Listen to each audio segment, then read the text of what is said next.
Dr. Urmila Ukil Madam, Principal, Chaudhary IT College for Women, Dr. Sudeshna Chatterjee Madam, IQSC Coordinator, all our faculty members and supportive colleagues and participants without whom this program would not be possible.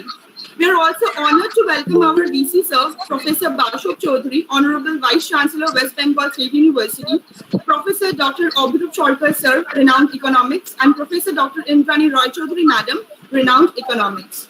We thus request our Madam, Dr. Urmila Ukil, to deliver the welcome address. Thank you, Priya. Thank you, ma'am. Good afternoon, everybody. On behalf of Sarojini Naidu College for Women, I cordially welcome all of you to this one-day national level webinar on present economic crisis and its management, organized by the Departments of Commerce, Business Administration, and IQSC of Sarojini Naidu College for Women. The webinar has been sponsored by the West Bengal State Council for Higher Education. We are very thankful to them. We are honored that our Honorable Vice Chancellor, Professor Ashok Chaudhary, has given his consent to deliver the keynote address.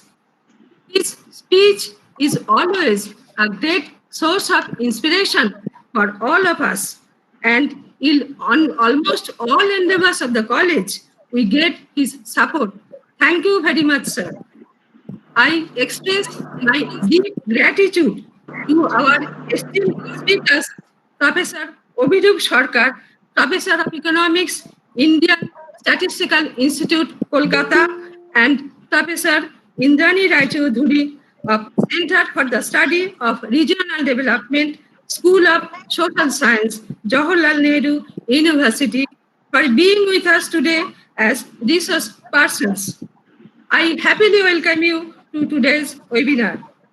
I welcome the Head of the Department of Commerce, Tija Saha, Coordinator of BBA, Dr. Krishna Rai, Professor Abhijit Sarkar, Faculty of BBA, our IQSC Coordinator, Dr. Sudeshna Chatterjee, and her team for organizing the webinar. I thank Professor Tamogno Rai of Computer Science Department for the technical support.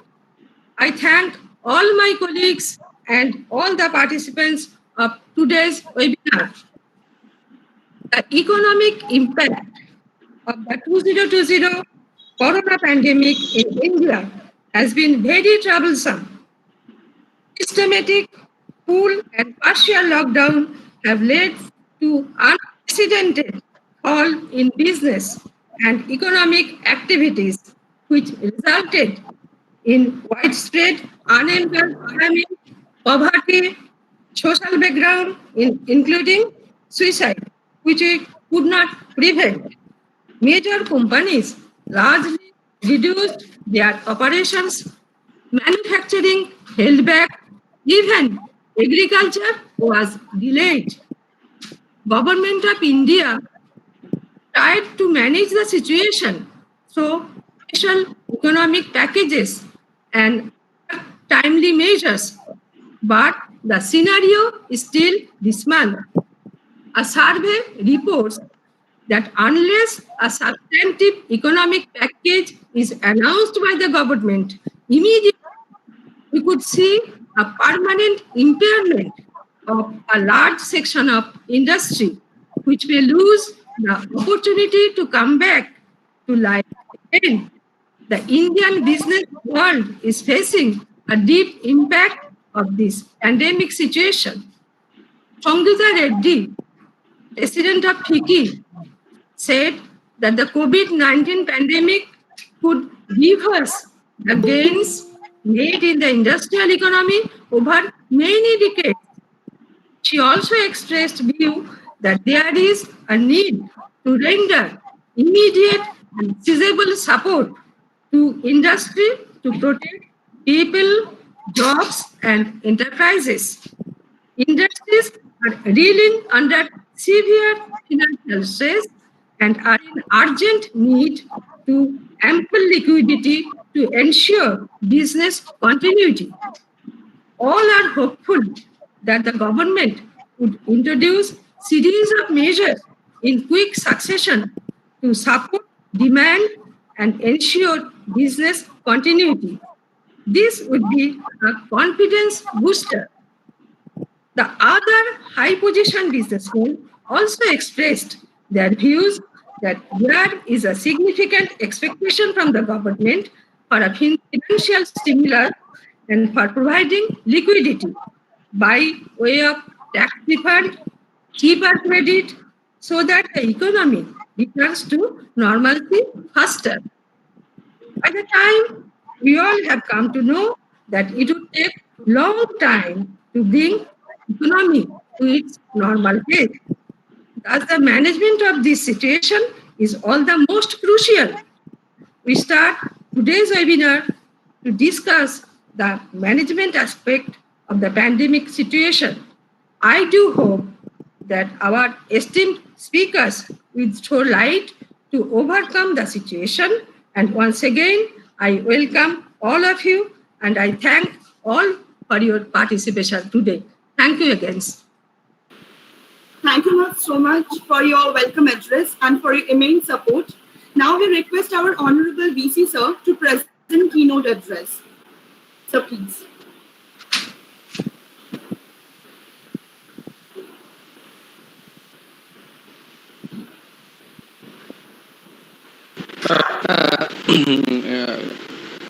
First of all, I would like to convey my regards to all of you.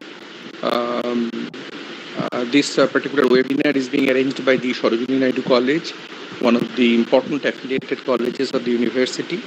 And this college has organized a number of webinars which have been greatly successful. This one also will be successful because this is about the economic crisis and because of the pandemic, and will be addressed by very famous economists, one with the ISI and the other with the JNU. The names are very well known, Professor Abhirup Sarkar and Dr. Indrani Raj Chaudhary, and the college has decided to discuss this important issue.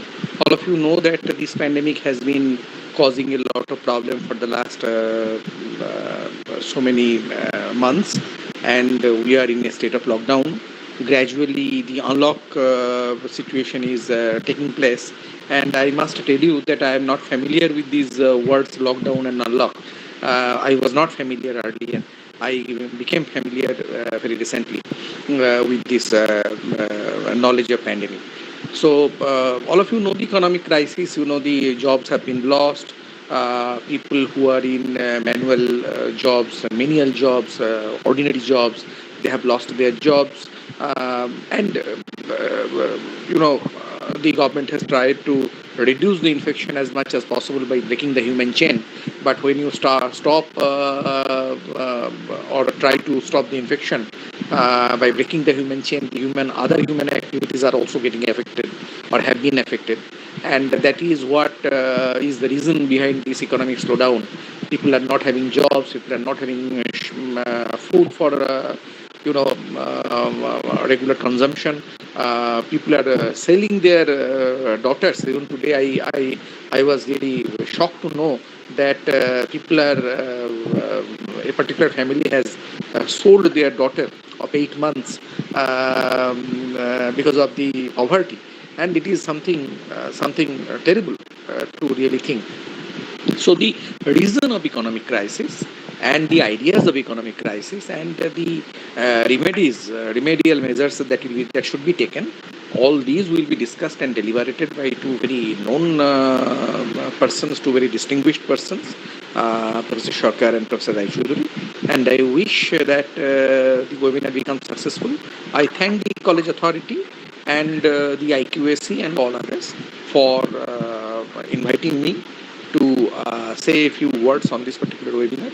I would have been happy if I could have addressed to you today, but because of the preoccupation and 2 or 3 different meetings that I have today, I cannot take part. But I convey my good wishes to all the persons who are attending this particular webinar, and I convey my good wishes to the two distinguished experts who will enlighten the audience with their erudition, their presentation, and their ideas. I thank all of you. I convey my good wishes to all of you, and I convey also my good wishes for the festival times which are coming. Although the festival will be different this time, not as usual. So that is what just I wanted to say. I convey my good wishes to all of you. Thank you so much. Thank you so much, sir, for your keynote address and for your immense support. Now we request our madam, Dr. Sudishna Chaudhary, to say a few words. Madam, please.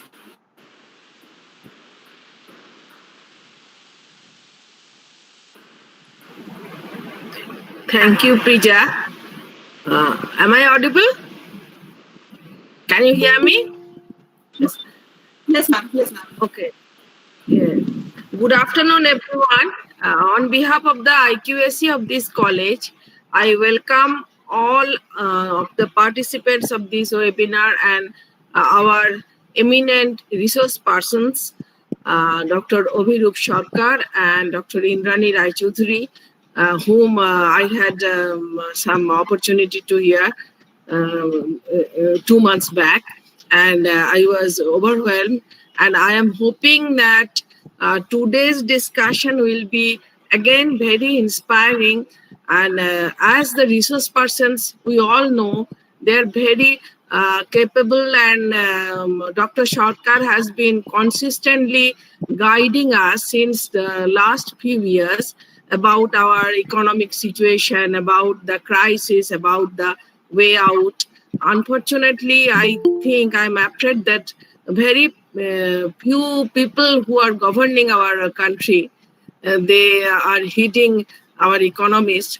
And I am hoping against hope that this time they should heed to the experts. And I also thank our Honorable Vice Chancellor for his guiding role and inspiring talk, and our respected governing body president, Dr. Anjan Sinha, and our guide and philosopher, and our Dr. Urmila Ukil, who is the principal and who is taking a very, very efficient role in this, in guiding us through this trying situation. Actually, as a part of the common people, we all are witnessing the gradual meltdown of our economy for the last 8 months, and we are looking at the television, looking at the photos of the massacred migrant laborers. We are looking at the number of queues of jobless youth and all that thing.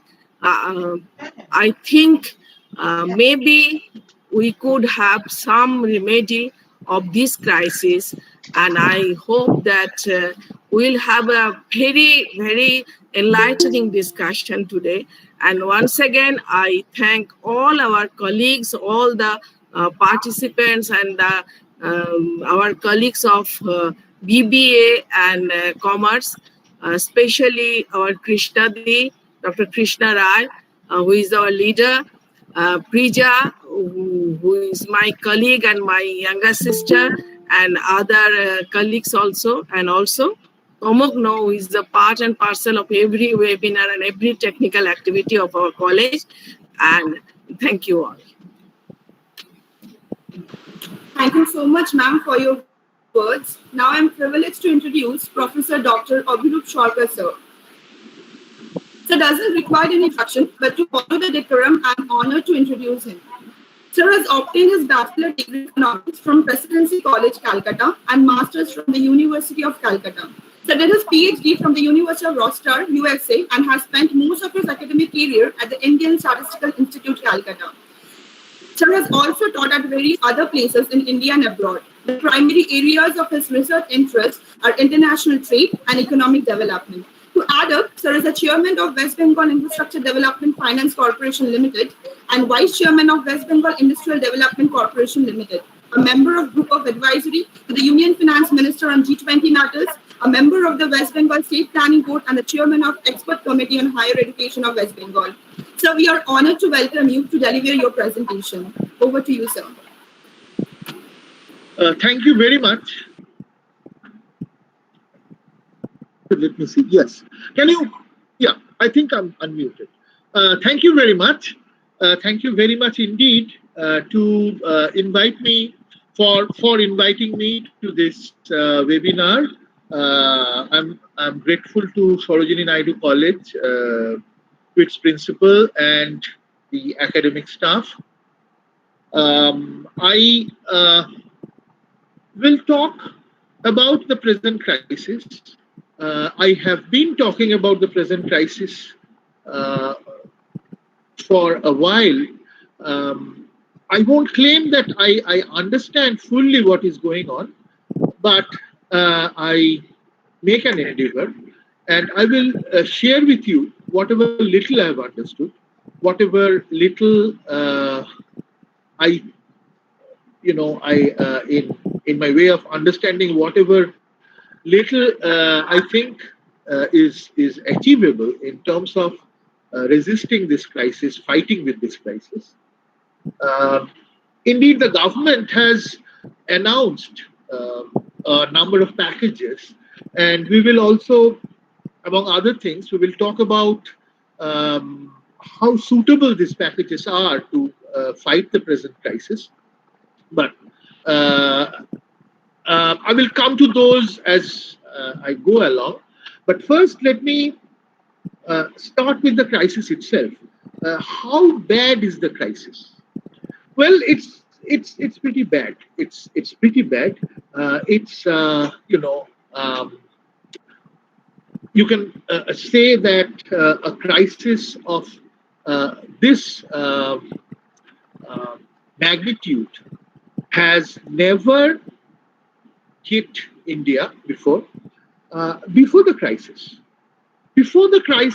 Indian growth rates were falling from 17-18 quarter 4 of 2017-18. In 2017-18 quarter 4, it was 8%.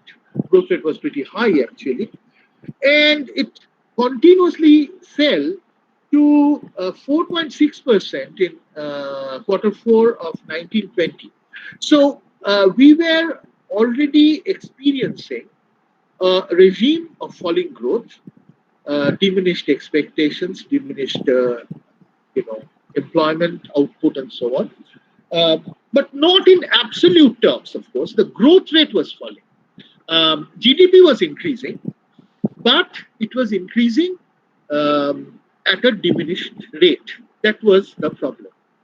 After the crisis, GDP itself is falling. That is, growth rate has become negative. Without the COVID, if the COVID had not hit us, the turnaround was expected. Some turnaround was expected in 2020-21, but now all the agencies have changed their predictions. RBI estimates that for this year 2021, GDP is going to be 9.5% less than what it was 1 year ago. That is, there is going to be a negative growth of 9.5%. Everyone, or on an average, Indians are going to be 9.5% poorer than they were 1 year earlier. That's what it means. And World Bank also has made its prediction. It's slightly different from what RBI has predicted. World Bank has predicted a fall of GDP of 9.6%. So RBI predicts a 9.5% fall. World Bank predicts a 9.6% fall. Standard and Poor predicts a 9% fall. And SBI predicts a 10.9% fall. So basically, all the agencies who are predicting future growth, they are predicting a fall in GDP for the next year. Well, for the next year, meaning the current year, the year that is going on, it started. The fiscal year started in April 2020. Sorry, 2020. Sorry, 2020, and ending in March 2020, 2021. So growth rate is going to fall. But we cannot avoid that. What is the problem? Why is growth rate falling? We all know this, but let me go through it again. There are two types of problems, or maybe there are three types. One can divide the production units into three parts, three groups, let's say. The first group are the ones who are hit from the supply side. From the supply side, meaning either they cannot get enough labor to carry on production.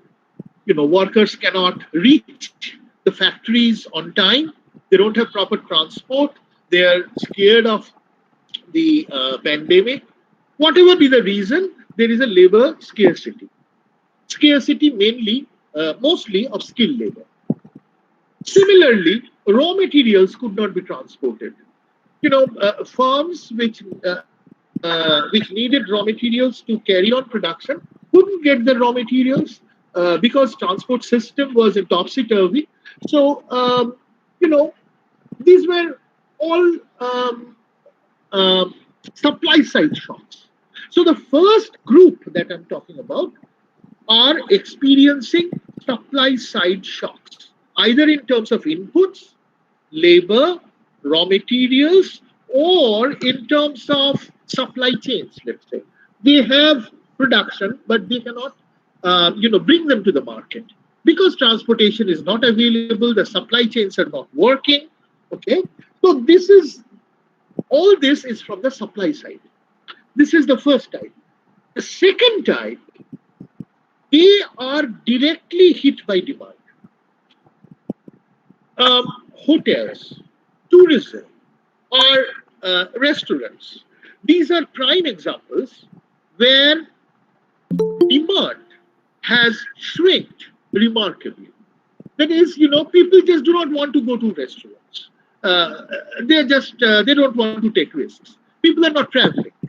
Even business travel has been reduced significantly.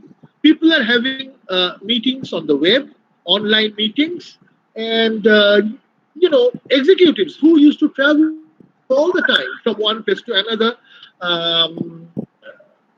keeping the airline companies busy, keeping the hotels busy, hotels full. They're not traveling anymore for obvious reasons. So demand has directly gone down for hotel industry, aviation industry, and transportation industry, because the person who is traveling, let's say a business traveler going to a different place, he will hire a car, for example. But that demand is also not there. So there are companies or production units or firms who are directly hit by demand. This is the second group. So the first group is directly hit by supply. The second group is directly hit by demand. There is a third group who are neither directly hit by supply nor directly hit by demand, but they are hit anyway. How? Well, either because of demand or because of supply. The end result is that employment is going down. So either people cannot show up for work, they're not getting their income, or because suppose the person person has shown up, but there is no demand for his services. Okay, again, he's not getting his salary or wage. So all this has reduced income. So the first two categories, if you look at them, they have been responsible for reducing the national income, and that is showing up in the demand for the third category firms. If people do not have income, okay, they are not able to buy things. They have to cut back on their consumption. So even if you are not directly hit by demand nor directly hit by supply, you are hit in any case because the economy is hit and your demand is shrinking. This is the indirect effect. So the point is that you cannot escape from the pandemic. You are affected one way or the other. This is a serious problem, and that is why GDP is supposed to shrink by 10%, almost by 10%. So this is a very, very serious affair. Um, there are two more dimensions to this.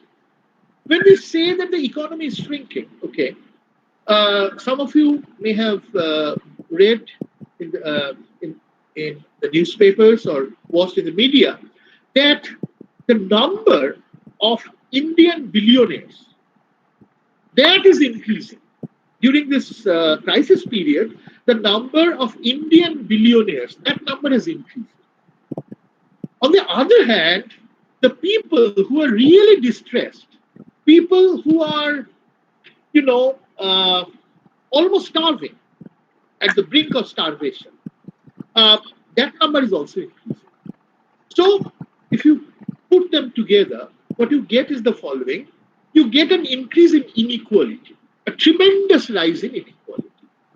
Now, inequality in India was rising for quite some time, but there it was slightly different. Before the crisis, income of the poor as well as income of the rich, both incomes were rising. But the incomes of the rich were rising much faster than the income of the poor.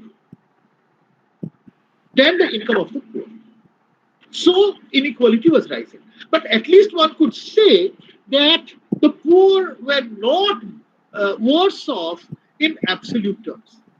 Okay. Now, the poor are worse off in absolute terms. Their income is falling, and the income of the super rich, that income is rising. Why? For two different reasons. One is that, as I said, the economy is hit by the pandemic. So jobs are lost. People have, they have lost their jobs, they have lost their income, especially people at the lower strata of the society. They are the hardest hit. That is one thing, direct effect of the pandemic. On the other hand, because of the pandemic, interest rates are falling. In the banks, interest rates are really falling. If you look at real interest rates, they are falling. Why they are falling? Well, because typically businessmen take loans from banks and invest. And that is how banks pay the depositors and interest. Now, businessmen are not in a position to take a loan because in these uncertain years, in this uncertain environment, businessmen are not willing to invest. So that has reduced bank loans. That has reduced the demand for bank loans.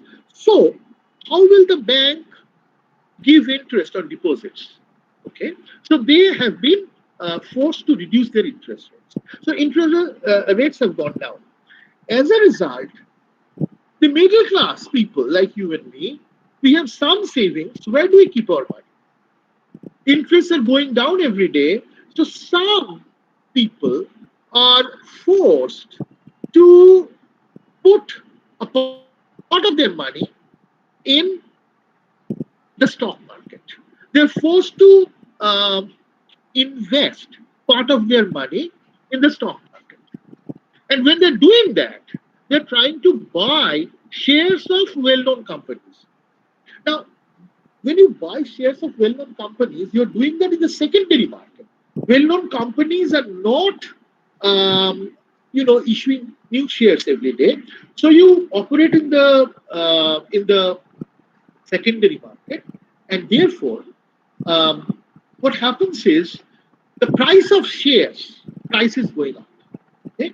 Share prices are going up, and that has made the rich all the more richer. So the number of Indian billionaires has increased. So the idea is that inequality has increased. That's an awful thing. And worse still, the absolute income of the poor has gone down. This is one. The other is that the informal sector, where the poor mostly are earning their living, that is the hardest hit sector. Because, many of these informal sector people, they are direct suppliers of services. And we are afraid to, buy their services. For a long time, people were not having, housemates. Maybe now they have started, allowing the maids back into their houses. But for a long time, these, unfortunate souls lost their income. Okay? So that is one example. There are other examples as well. Also, the people in the financial sector, in the informal sector, they have small businesses. Many of them have small businesses, and once they're hit, they are extremely vulnerable. They cannot, sort of get out of the shock very easily because they have a very limited financial base. Once they're hit, once their sales get affected, their cash flows get affected, they cannot repay their loans, so they get indebted, sometimes permanently or semi-permanently, and most often they cannot come out of this crisis. So informal sector is the hardest hit sector. That's another. Okay, so inequality is rising. That is the result. Now, let us talk a little bit about the government. How is the government managing the crisis? Okay. There are, I would say, two aspects of crisis management. One is, I would call it survival management, and the other is, I would call it revival management. There are different problems, different kinds of management. Now, what is survival management? We know that a lot of people, especially migratory workers, they have gone back.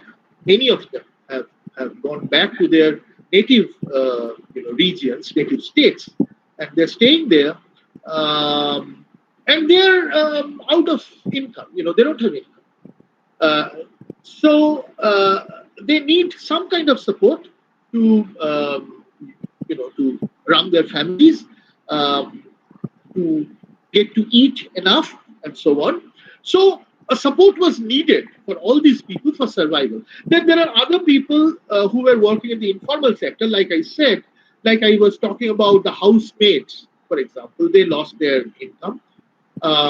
Many of them are from the villages. They come to the cities, come to Kolkata, for example. Local trains are closed, so most of them are stranded in their villages. Their income is totally has totally vanished. So all these people need a support.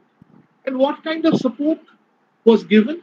Well, I think the government, both the central government as well as the state government, both governments, did a reasonably good job in managing the survival problem, the survival crisis. PDS, public distribution system, PDS worked more or less efficiently. There were snags here and there, of course, we read about them, but on the whole, on an average, PDS was working, uh, you know, giving out food to the needy regularly. Uh, so monthly, one would get 1 kilogram of dal and 7 kilogram of rice free of cost, which is, well, it's not a lot, but you can survive. At least people who are taking these helps, they can survive. Also, NREGS allotment has increased significantly. There has been, if I remember correctly, 50% increase in NREGS allotment, and that is to help mostly the migrant workers. Migrant workers who have gone back to their states, to their regions, to their native places. They are out of jobs, so NREGS, through NREGS, some jobs are being provided to them. Probably not the best job that they're looking for, but at least something is being provided. So, if you notice, I'm sure you have noticed that there has not been any report in the media of widespread hunger or hunger-related death. Okay, there were a few, tragedies in the process of reverse migration when this migrant workers were, coming back home. There were a few very, very unfortunate incidents, but they were slightly different kind of incidents. Those incidents happened because there was not enough transport. These people couldn't get hold of a proper transport to get back home. But that's a different kind of problem. As far as once they're home, we have not heard of serious starvation. So that is, one thing that is, assuring, I would say. However, there was another thing that helped. This another thing is, before the crisis broke out, already recession was going on. As I said, growth rate was falling. So as recession was going on, stocks were being piled up in godowns, in warehouses. Firms couldn't sell their stocks. As a result, those piled up stocks were being used, at least for the first few months of the crisis. Those piled up unsold stocks could be sold, could be made available, and that helped to manage the crisis. So, in a sense, the previous recession was a boon in disguise, so to say. Because of piled up stocks, you had some supply with which you could fight. Okay, but of course, gradually stocks are getting depleted, and that is leading to a gradual rise in food prices. Now, inflation is increasing. According to the last report of the government of India, retail prices, with which we, consumers are concerned, retail prices were rising at a rate of 6.6%. So retail inflation was like 6.6%, which is high compared to what it was earlier. Okay. Now, if the pandemic, goes on, there could be a serious threat to supply, and we have to do something about it. This is one. Let me now talk about the revival part. Revival. Okay, the finance minister, for 5 consecutive days, she came to the television and announced a bunch of policies which could possibly help the economy revive from the crisis, come out of the crisis. Now, what are these packages? There are two types, so to say. There is a third type we have already talked about, that is NREGS. We won't talk about that. So there are two types. We are left with two types. One is MSME, medium, small, and marginal, small, and medium enterprises. Okay, relatively small ones. They are given loans at much lower rate, at subsidized rates of interest. And the definition of an MSME was extended to take into account a firm which had a yearly turnover was of 100 crores. So, 100 crore turnover is not very small. So, a large number of firms were dragged in to the definition of MSME. So, a lot of firms were supposed to get help from the government in terms of subsidized interest. This is one.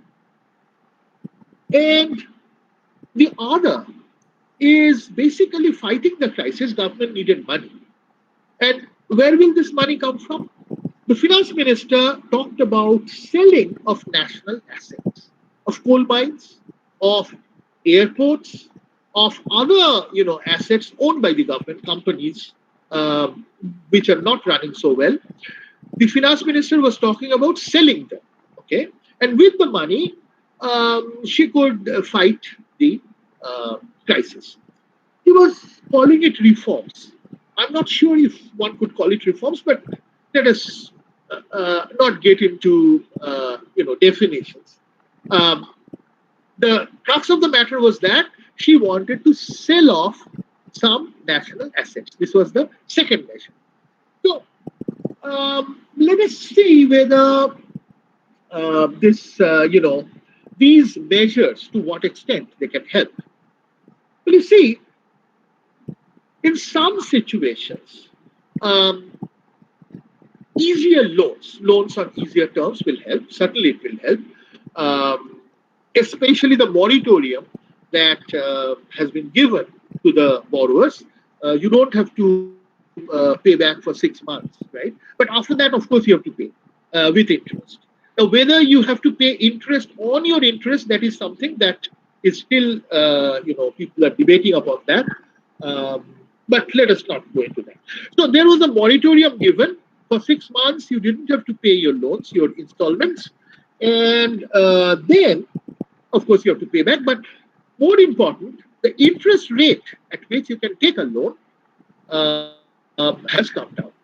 Okay, now how far can it help? To what extent can it help? If a firm is in a financial crisis, if the cash flow has been affected because of the pandemic, then it will help, of course. But if the problem is due to lack of demand, if the problem is that the firm cannot sell what it produces, okay, then what will it do by taking a fresh loan? There is no reason to take a loan, fresh loan. If you know that you are not able to sell what you produce, you have no reason to take a loan. So whatever be the rate of interest, it could be 0%.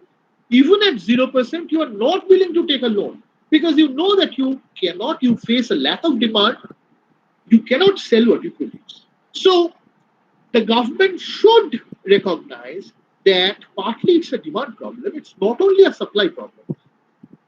Of course, there are supply problems in certain sectors, but overall it's a demand problem. It has been translated into a demand problem because of lack of income. Like I said, whether it's a primarily supply constraint or primarily a demand constraint or neither, okay, everything translates into a fall in income, loss of jobs, and therefore a fall in demand. So if it's a demand problem, if we can agree that it's a demand problem, then lower interests are not going to help. Okay. Similarly, if suppose you are just a consumer and suppose you work in the private sector and you're not sure whether you can keep your job next month. right, there's a probability with which you might lose your job. Now, in such a situation, you have no reason to take a bank loan, even the interest rate is lower, and buy a new car or a new house or a new refrigerator. Okay? So, demand cannot be boosted up in a period of crisis, in a period of uncertainty, just by reducing the rate of interest. People, are more concerned about their future income, which is still very, very uncertain. So this, I'm not very sure whether this policy is going to help in the process of revival. Maybe it will help a little, but but it cannot go a big way in helping the economy to come out of the crisis. Second problem is that if you are, insisting banks to give loans at lower interest, okay, then the financial system will be in a crisis. Banks, they have their cost, right? They have their cost of borrowing. They are paying a certain interest on their deposits. Now, if they have to pay lower interests, and if they know that some of the loans that they are advancing are not going to be repaid, not because the person who has taken the loan is dishonest or anything, but simply because in a situation of uncertainty, business is not thriving. So this person who has taken the loan might not simply be able to pay it back. Now, in such a situation, if banks reduce their rate of interest and they do not get a significant part of their advances back, then the financial sector is going to be in a crisis. And the government has to step in to help. Government has to pump in more money, and that will not be an ideal situation. So because of these two problems, one is the demand problem, other is the financial sector, fragility of the financial sector. I don't think reducing the rate of interest is a very good idea. Well, it's not going to help the economy in a big way. Other is selling of national assets. So you see, my first reaction to this is that this is not at all a good time to sell national assets. Why? Because the potential buyers, they are also businessmen, right? And their business, this is not the best of the times to do business. These potential buyers themselves are not doing very well. They are in a very, facing an uncertain setup. So even if you get a buyer, you are definitely going to get a much lower price for the asset than what you would have got in a normal situation. Okay, so in this, what I mean is that in this abnormal times, in these abnormal times, the price of assets, national assets that you're going to get by selling them is much, much lower. So the government is going to lose if it's going to sell its assets. But, government is losing simply means that the citizens are losing, because all these national assets belong to the citizens of India. So if they are sold to a private person at a much lower price, then it's the citizens, it's the Indians who are losing. This is not the best time to sell your assets. And of course, there is another problem. Suppose a firm buys a company which belonged to the government, which was run by the government, but not. It was running not smoothly, of course. Otherwise, government wouldn't have sold it. So here is a company which was not doing so well. Government has sold it to a private entity. Then, you see, more uncertainties will be created as far as employment is concerned. Already, there is a lot of uncertainty about employment. But if this company goes to a private person, this private person, for sure, is going to lay off a number of people who and reduce its cost. So employment in these government companies will become more uncertain. Okay. So in an environment of general uncertainty about employment, there was no need to add to this uncertainty further by handing over public companies to private agents. I am not against sales, by the way. I must be very clear myself. I am not against selling of national assets, but this is not the time to sell them. That is my point. One should wait till normal times comes back, and then one should try for the right, offer, right kind of offer, then sell these assets. Okay, this is not a good time to sell national assets. That is the second. Okay, so what are the policies that are left? What should the government do? Well, traditional monetary policy, that is either increasing the supply of money, just giving out transfers to the poor people, just print money and give transfers to poor people. That is one way out. A lot of economists, well-known economists, have suggested that, starting with all these Nobel laureates, Abhijit Vinayak Banerjee to Joseph Stiglitz, they all are in favor of Pranab Bardhan and others. They are all in favor of printing money and giving out doles to the poor, relatively poor. That, they think, will have two purposes. One is it will create more purchasing power. The poor will, spend this money. They have a higher propensity to spend, and the rich have a tendency to save. So this is one. So printing money, giving it out to the poor, and help demand. This is one thing. So the poor will survive, and the economy will revive. That is their point. Now, there are certain limits beyond which you cannot do that, because you have to worry about inflation. Okay, if inflation goes out of hand, everybody will be in trouble. The whole economy will be in topsy-turvy. We have seen enough of those running hyperinflations in Latin American countries, where the government, just to keep a hold on the economy, is increasingly printing notes, and the more notes it is printing, the more the economy is going out of its hands. We have seen that. We don't want to enter into a regime of that sort, right? So people like me, I would say, who have to live in India, I'm at least scared of galloping inflation. I don't think just printing money and giving to the poor indiscriminately is a very good idea. That's my own opinion. So what do you do? Well, I think there are two ways out.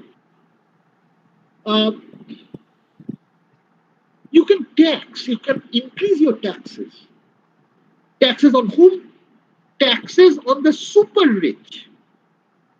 At the beginning, I was talking about I was saying that the list of Indian billionaires has expanded. In absolute terms, the number of Indian rich are quite large, quite large, and there is no harm in taxing them. What do they do with their money? That money simply grows, and there is no harm in taxing them. So that is one source the government should tackle. There are political problems, I must say, because these are the people who are financing elections. Okay, and every government, whoever is in power, is hesitant to to rub these super rich in the wrong way. because it's the super rich who are financing inflation. Financing elections. So there are political problems, but there is no economic problem or there is no moral problem. Already our inequality, it has increased tremendously. During the period, there is a very interesting paper by Chancel and Piketty, which shows that during the period, you know,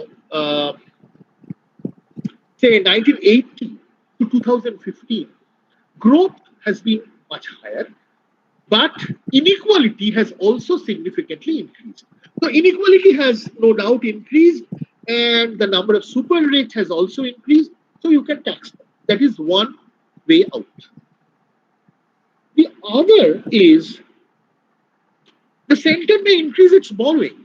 You see, the center is telling all the states to increase their borrowing. In fact, the amount the states can borrow, at one time it was, I think it was 3%, and now it has been 3% of their state domestic product.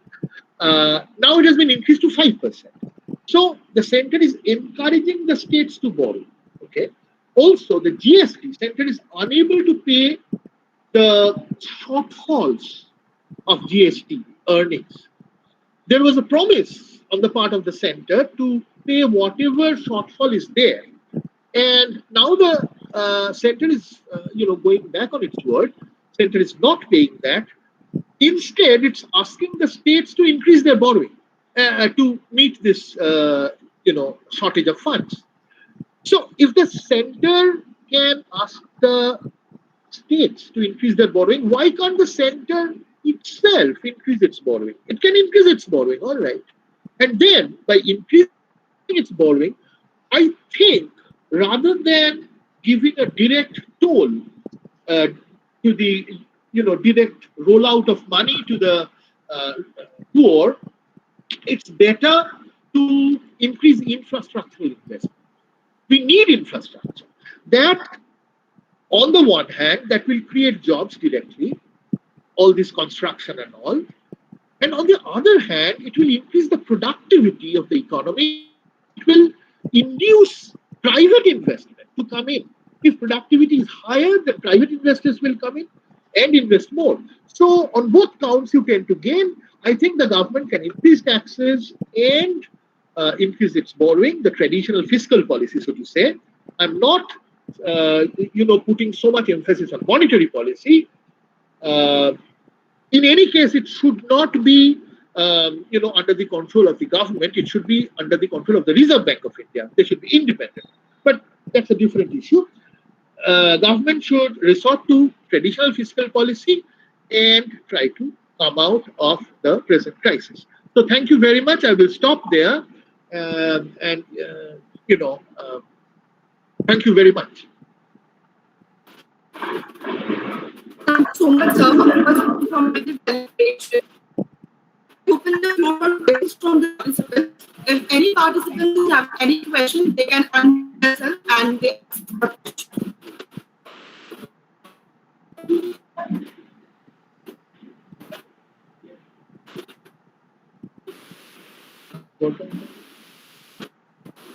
I guess there is no question, sir. Thank you so much, sir, for explaining and discussing the present scenario. Yeah.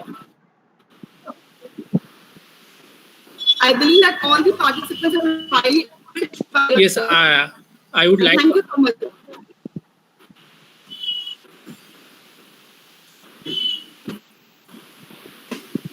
So there are questions in the chat box. May I ask you the permission? Yeah, is there any question? Yeah, I just saw something popping up. Yeah, there was a suggestion that giving money to the poor will help demand. Yes, it will help demand, as I said, but there are certain limits to that. If there is no productive activity going on, just giving money to the poor, right, will create inflation. Sooner or later, it is going to create inflation. So you have to increase the productive assets as well. Just giving money, I don't think is the answer.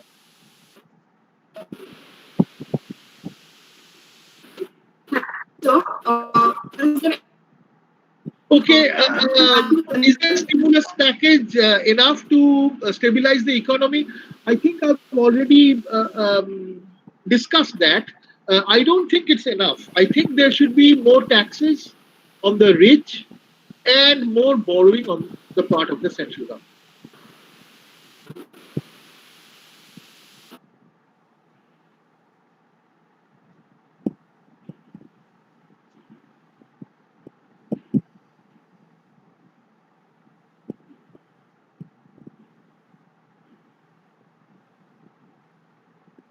Okay, someone had a question about share markets. Um, well, I'm glad that someone raised this issue. Well, you see, the strange thing. This is a strange thing, quite intriguing. When the GDP is showing a negative growth, the, the corresponding share market is not showing any signs of a big crash or anything, right? So share market is not mirroring what is happening in the real economy. Okay, so in some sense, there is an artificial boom in the share market. At least the share market is not falling. And the reason, as I said, in my opinion, the reason is a fall in interest rates, and people are dragged into buying shares. Uh, and that is boosting up demand. So I don't know. One day probably this bubble will crash, but it's very difficult to predict. Anything about the share market is very difficult to predict. Okay.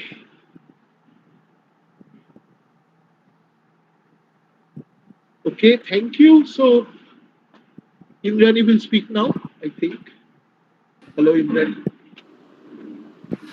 Sir, thank you very much, sir. Sir, namaskar. Yeah. Namaskar.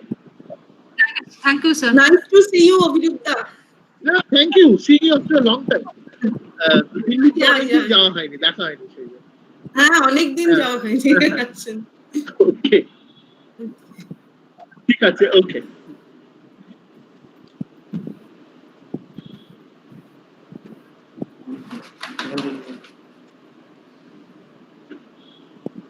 Abhijit, please.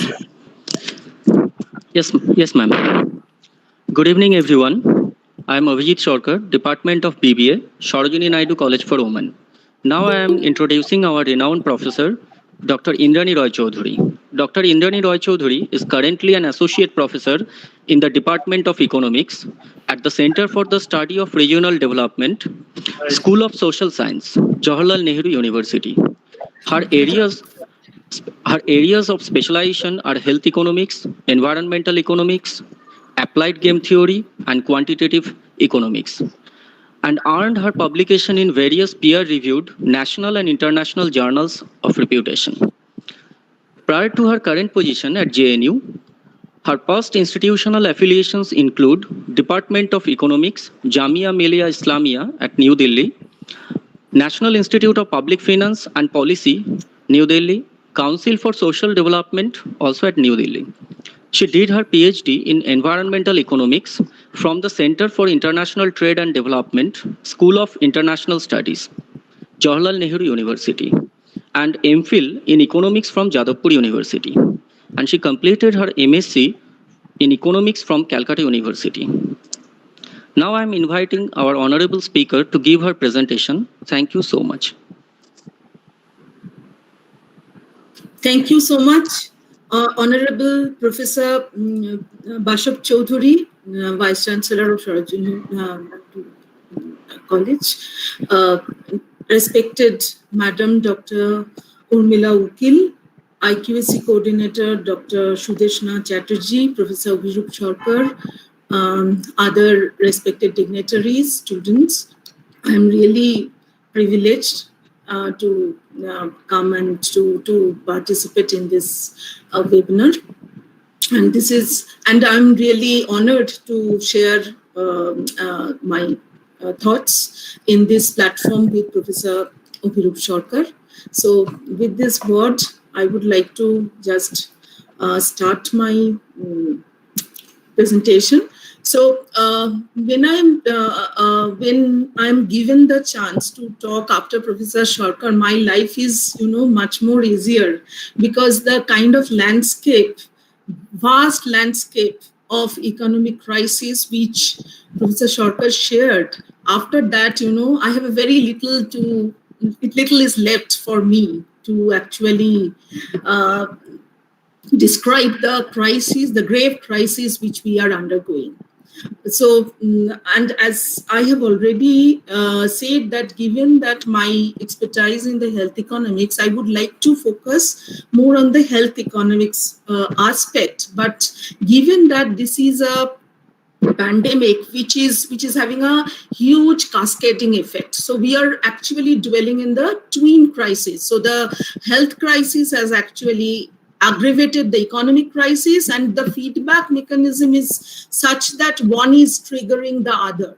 So if we look individually or separately in isolation only to the health aspect, we won't be able to do justice, because there are many things so well integrated that it is actually impacting our every corner of our life, not only the economic but also the social aspects. So with this, let me just share my presentation. So can I share? Okay. So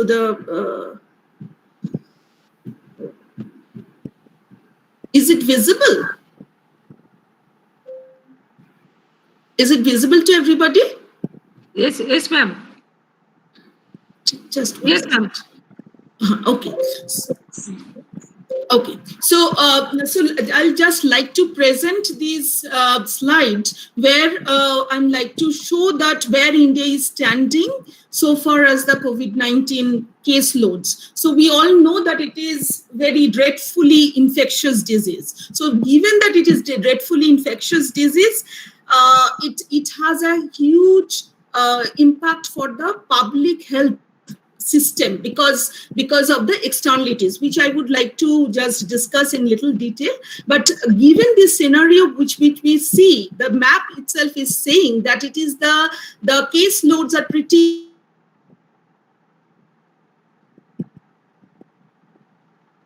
also, along with that, very disturbing and increasing trends are happening in many other northern as well as the western states. Now, if we look at the prevalence rate, so we can say that it is the more city or the urban centric. So the urban centric, although the spillover is happening in the outskirts and in the peri-urban regions, but more if you take the total, the cumulative figures of COVID case loads, it is the cities like Mumbai, Delhi, Ahmedabad, Chennai, Pune, Bangalore, Kolkata, they are actually sharing almost 50% of the case loads. And one thing which has to be floated is that India is relatively, if you take the global scenario, although India is standing now, India's position is highest in the Asian countries, among the Asian countries, and second highest in terms of the cumulative case loads in the world, just after US. But in terms of the case fatality rate, it is still very low, which is 1.5% against the global average of 3.2%. So case fatality load means that out of the total number of testing happens, the percentage of the test who are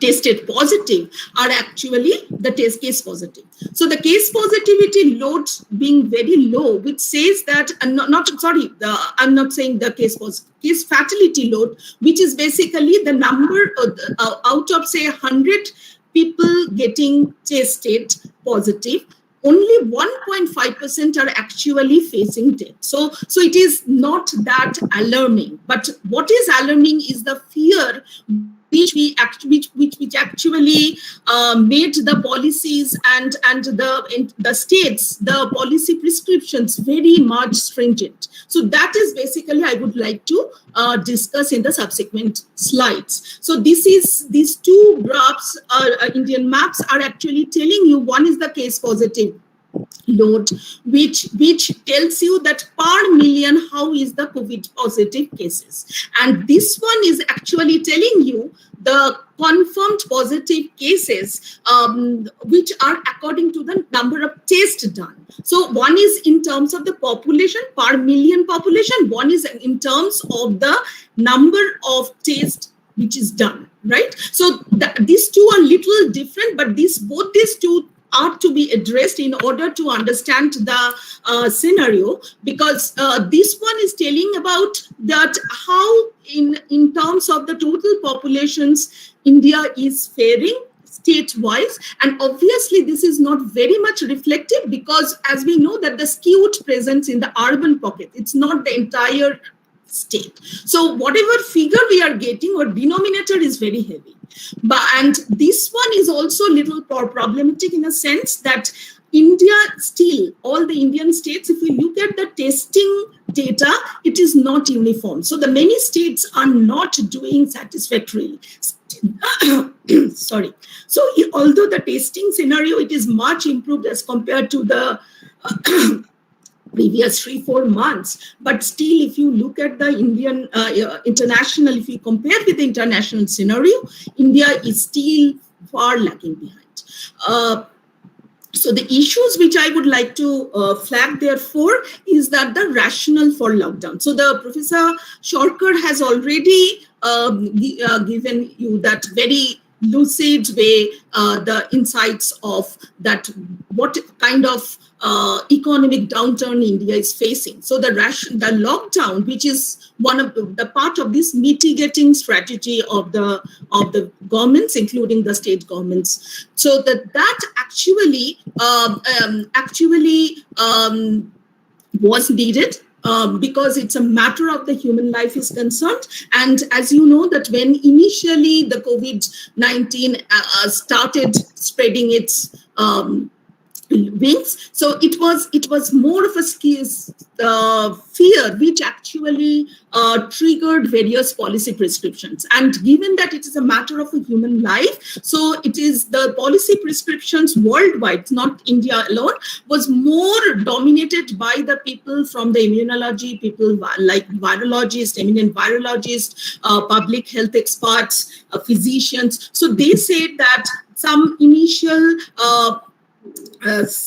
stringent measures of restrictions are required in order to control the disease spread. So I would like to talk about the rationale for these lockdowns and these and these policy implications. So what is the policies which have been taken in order to contain the disease, that whether this is some in the right direction. So that means I would like to discuss about the problem of identifications and the problems of the neglected demand side. So that basically tells you that even though we have taken a huge cost of the lockdown and the suppression strategies, which are still undergoing, because many of our sectors, as Professor Sarkar rightly said, that our tourism sector, our schools, college, universities, our hotels, restaurants, entertainments, all are still they are undergoing a huge restrictions. They are not open. So it's a partial kind of lockdowns which most of the Indian states are undergoing, and therefore we would like to just understand that whether there is that the policy prescriptions which has been undertaken are really in the right directions, and how much we have achieved, or whether we are really in a position to achieve a tangible gains through these things needs to be understood. Apart from that, I would also like to talk about a little bit about the consequence, because we should take it in a positive note that this is a temporary scenario and it may take 1 year, it may take 2 years, but after that we will certainly revive from this situation. situations. But even if we revive, if the normal lives are restored, but how much it will be really a normal life, because given the economic downturn and given the social implications, there are many other factors which actually will cripple our future days. So that basically talks about, I'll briefly talk about the probable consequences of lockdown, obviously from the health economics perspective, and I'll also talk about the takeaway, because something needs to be learned from this pandemic. So what is the if are we really prepared if we again face these similar kinds of pandemic in the future? So we should learn from this with whatever cost we have borne. So we should learn from this exercise. So the next eminent pandemic which the medical experts are warning for some time, not only during this time but for last couple of years, is the antibiotic resistance. So I'll talk a little bit about the antibiotic resistance and then I'll wrap up my lecture. So this is the curve which is actually giving you a lot of insights. The starting point of the lockdown. So we know that India faced the health shock sometime in December 2019 when a couple of students came back from Wuhan district of China and with the COVID positive cases. And then we have this lockdown, in draconian lockdown after since March 24, and it was done in 5 phases. So and although after June 30th there were many relaxations, but it is the state governments who are now subject to take their respective leads in opening up the normal life. Now, why the lockdown was needed? If you look at the shared dotted lines, that is basically telling us about our health infrastructure. You know, the health infrastructure is pretty poor in India, and we have a very nominal percentage of the GDP which is actually spent on public health. So which is roughly around 1%. So that actually is something which is a matter of a grave concern when the lockdown was introduced, and it is similar to many countries. But given that we are underdeveloped, we are developing countries, our concerns are pretty serious. So health infrastructure is something which is a constraint, and therefore, if you allow the economy to run in a normal mode, obviously in that case the disease progressions will be too steep. So we need to flatten the curve. So flattening of the curve actually by some artificial mean of restricting many activities is something which was widely prescribed. Now, obviously, this has a huge cost, but at that time, it was more of the concern of loss of human life due to COVID was only taken into consideration, and therefore it was thought of a buying time to allow the infrastructure to catch up, and so that once we relax the economy, so things will be more or less coming to the in a normal mode. But that is not something which we are now confident of, because the concerns which is raised, that means the policy prescriptions have not taken the problems of the trade-offs. So as an economist, we always think of the trade-offs. So if we do something, that means there are other alternatives. So are we really gaining from this particular strategy? So that need to be explored in a very serious note before we take these kinds of activities, these kinds of measures which affected millions of people. So, and I'll not go to the details of these, the various rating agencies has talked about. Professor Shorkar has already discussed about that World Bank has predicted 9.6% of the GDP, fall in GDP in the 2021 first quarters. Ministry of the Statistics and Program Implementation has already talked about a contraction of 24% of our GDP, which is in the first quarter of 2021. So these are the very deeper concerns related to the economy, but more deeper from these data, more deeper concern is the distributional aspects, because if you see that there is a contraction of the GDP and that is evenly spread among all quarters of all sections of the people, then things would have been much lesser concern. But that is not happening here. It is a huge burnt of these lockdowns and the suppression strategy has been fallen on the poor people. So the inequality which Professor Sharkar has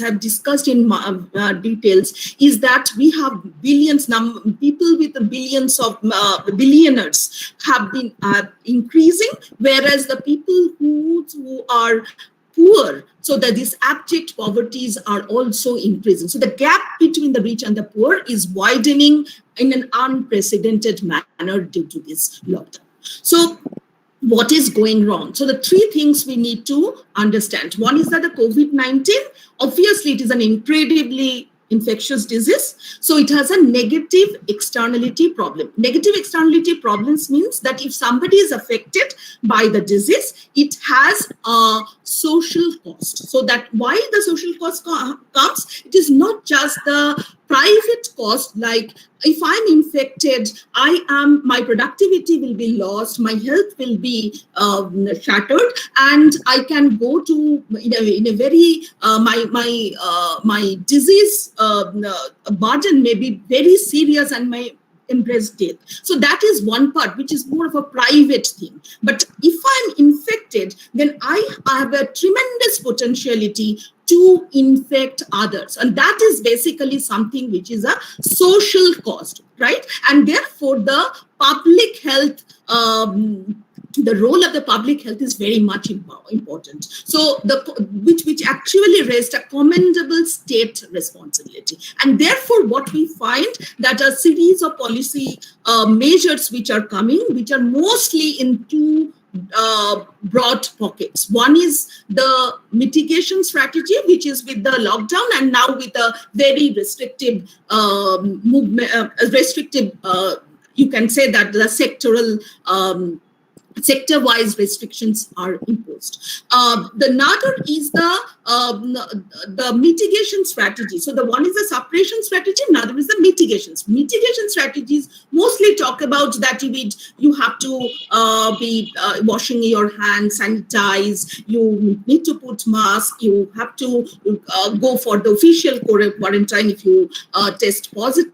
All those things are also very important in order to contain the disease. Now, this public health crisis, it's a crisis in a sense because it's a huge country with 1.25 billion of people, and peoples with a huge section of the people are illiterate, and for them the information processing is very, very weak, because whatever instructions which are coming from the government side, be it the state government or the central government, the people who would respect to these instructions, they need to have a certain human capital base in order to process the information, in order to understand the graveness of those prescriptions, so that they can follow stringently. So that is something which has to be understood, and that is basically to look at that how is the reciprocity of those policies. That means whether the people are really appreciating or really respecting those instructions and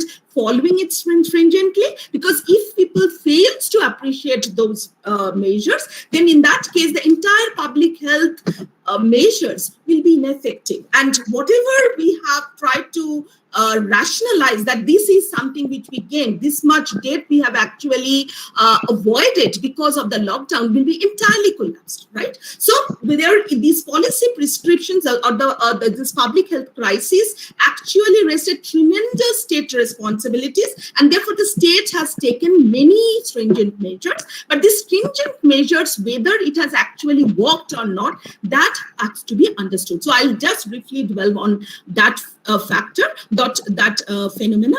Apart from that, I would also like to say that what we are finding, not only the health sector, but the overall economy, so far as both the state as well as central governments are concerned, there is an abject fear of inertia, or actually there is an inertia of acting. That means people, the policy makers are thinking that if they open the economy, that means if they just allow the colleges to be opened, the students to come back to the campus, this entertainment industries, hotel industries, and all sort of things to open and give people a normal way of life, that will actually trigger the infections. And therefore, they are taking much more stringent measures than whatever is needed. So, and why I'm saying that, I'll discuss in little detail. So, as I said, that the case fatality rate is, which is very low, which is 1.5%, but that figure is also challenged by many health economists, because you know, when we are talking about the case fatality load, that means we are talking about our denominator is only those who are reporting COVID positive. That means they are going to the hospital, going for a test and then tested positive. And our numerator is the people who died out of COVID positive. So in that case, as we know that there is a huge invisible epidemics which is also happening side by side. So there is a simultaneous scenario of the visible epidemics and invisible epidemics. Why the invisible epidemics? Because we know that around 50% of the cases are asymptomatic or in a very, very mild manner. So the people who are having no symptoms, obviously they are ignorant. They are the carriers, but they are ignorant. And people who are having a very mild symptoms, they would not like to come for reporting their COVID positive cases. And therefore, in that case, the figures of the death which we find, and if you take it in terms of percentage, the case fatality rate is something which is pretty overhyped. Because if you take the total cases of COVID positive, be it asymptomatic as well as symptomatic, your denominator would have been much heavier. And in that case, this percentage would be much lesser. So it is something in the public health sector is something which needs to be understood, and that should be reflected in our policies of other sectors are concerned. So it is, I would say that there is an inertia or an abject fear of acting. So that has a severe impact on our other sectors of the economy. So you may say that COVID-19 across the world, and it is not India. If there are many studies which are actually coming forward, studies by the Joy Bhattacharya and other from the Stanford schools, they are persistently telling from June onwards that this is this case fatality rate is something overhyped. It should not be taken in its face value. Okay.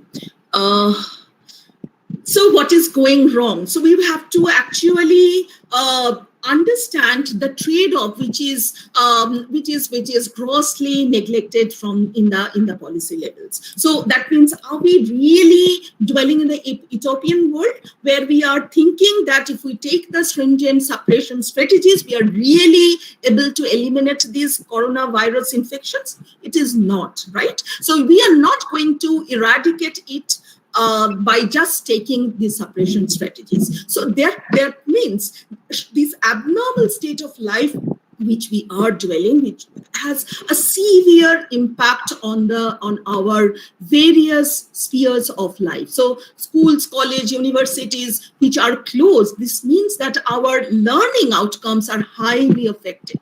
And given that India is a country where we have a huge young population, so you can understand, and our unemployment rate is pretty high, pretty unprecedentedly high.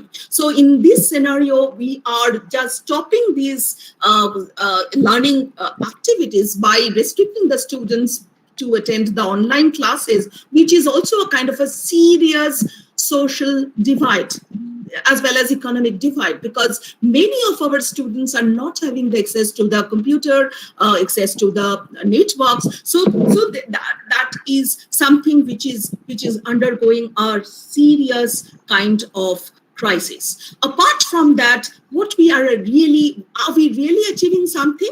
We have an unemployment, we have poverty, we have the cases which is also very alarming, and which happens to be very alarming in the next few years, are the cases of suicides, depressions, mental health problems. There are mounting unmet healthcare needs, which I'll show one or two slides which we have done for our own studies. So the mounting unmet healthcare needs is something which will be crippling our health the health of the nations for the upcoming years. So our OPDs, diagnostics, all are running in a very low capacities. So our cancer therapies, non-communicables, various non-communicable diseases, the health accessibilities are highly interrupted. So our child immunizations is severely affected. So these are the supply side factors. Moreover, if you look at from the demand side, there is also a huge abnormally delayed treatment seeking behavior. So people are not coming to the hospitals and reporting their treatments. So they are actually delaying or postponing their treatment, which is having a severe implications for the if you look at the health of the nations. Because if just take the examples of the cancer patients, and take the example any cancer, so like the breast cancer, so which that now it is more or less if the patients are reporting their problems, and it is getting detected in the first stage, then in that case it is almost curable with 70% or 80% more than chances of getting cured. But given that the patients themselves are delaying the treatment because of the fear that they may catch some disease, or even if they are feeling some kind of uncomfortable feeling, so they are not actually taking it seriously, or don't considering that it has to be rigorously investigated. So that is actually causing and piled up on the mounting kind of unmet health need.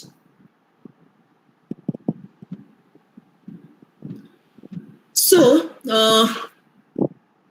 this obviously there are many studies which are talking about the long-term health consequences, life expectancies of the children's, then cognitive health of the children's are severely affected, because the children's are nowadays, the school children's are spending most of their time in the screen. They are not going outside. They are not playing outside. So huge mental health problems, depressions. There is also something which needs to be understood when we talk about the policies, is that the young versus old and the poor versus the rich, when we take the policies, because these suppression measures, these stringent suppression measures are not going to impact everybody equally. So what is actually from the data which we gathered not only from India but across the world, is saying that the youngers are, although they are more prone to get infections, but their fatalities are much lesser. So in that case, the youngers may be the carriers. That means youngers may be asymptomatic. They may be the carriers, but they may not exhibit or manifest the symptoms. And therefore, if you just young populations to remain confined to their own place, not to do the normal life, it is going to severely affect not only from the point of view of the economy, but from the point of view of the society as well.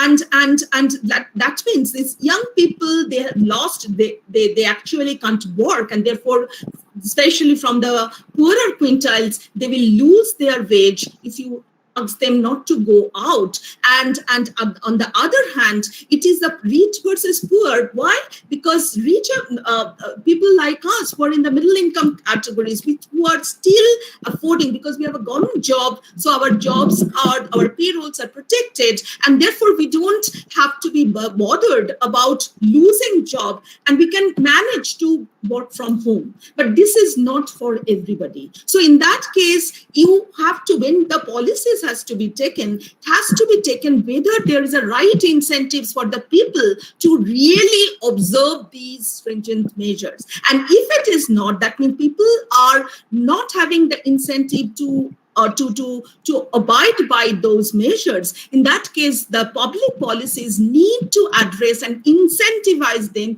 in order to get the effective results from these measures.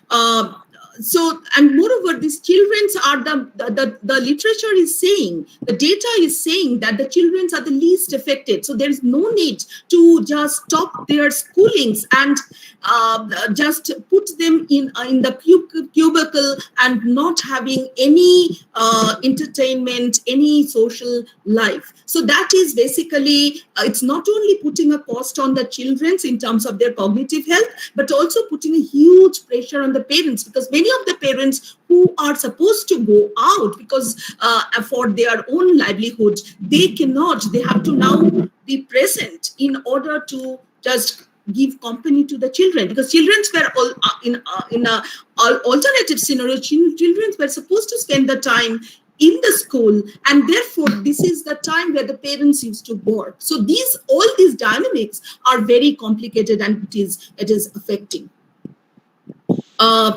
So I'll just briefly touch that what other economists, famous economists, have talked about these prolonged lockdowns and the suppression strategies which has been practiced worldwide. So, Paul Romer and Alan Garber indicated two complementary strategies. To say that the ramping up of the testing, so the testing has to be ramped up in order to understand, in order to find out that who are actually positive, and therefore giving them, putting them under quarantine and in order to handle the externality problems. And along with that, the second one is that to give the others flexibilities who are not infected or who are already infected, and therefore their testing, RT-PCR test is now negative, and antibody test positive. So they should be allowed to go back to their work.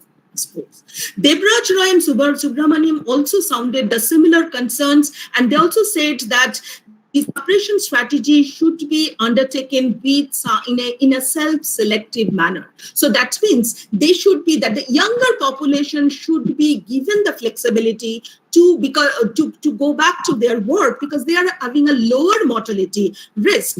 Although their morbidity risk is high, as I said, that their infection, since their exposure is very high, so infection load is high. Therefore, their susceptibility to catch the disease is high, but they have a lower mortality risk, and therefore they should not be. Some measures has to be taken to safeguard the elderlies. So the elderlies in a house where the say multi-generational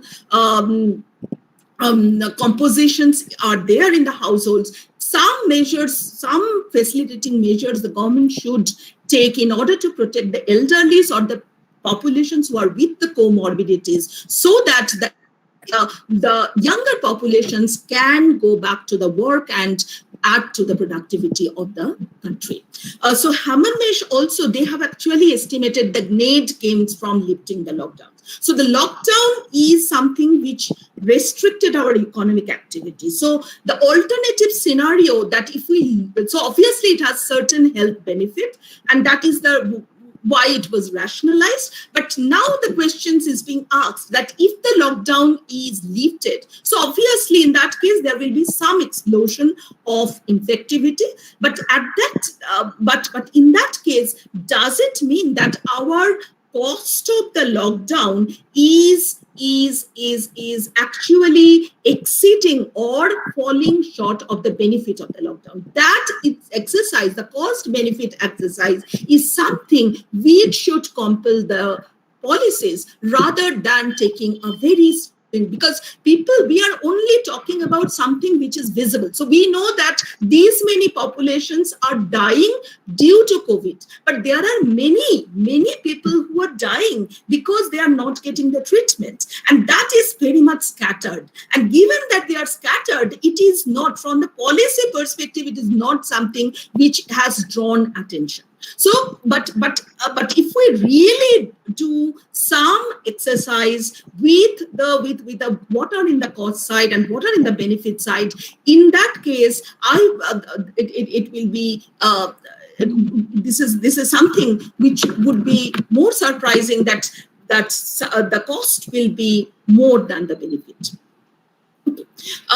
There are other, like the David's cards, very few physicians who raise the voice against these suppression strategies are, one of them is David's cards, US-based physicians. He said that this, again, he was arguing that the mortality rate is overestimated because of the selection bias. The selection bias is coming because people who are infected but asymptomatic and or showing very, very weak symptoms, they are not reporting their disease. And therefore, the denominator, that means those who are with the positive test case, positive case, is something which is very small.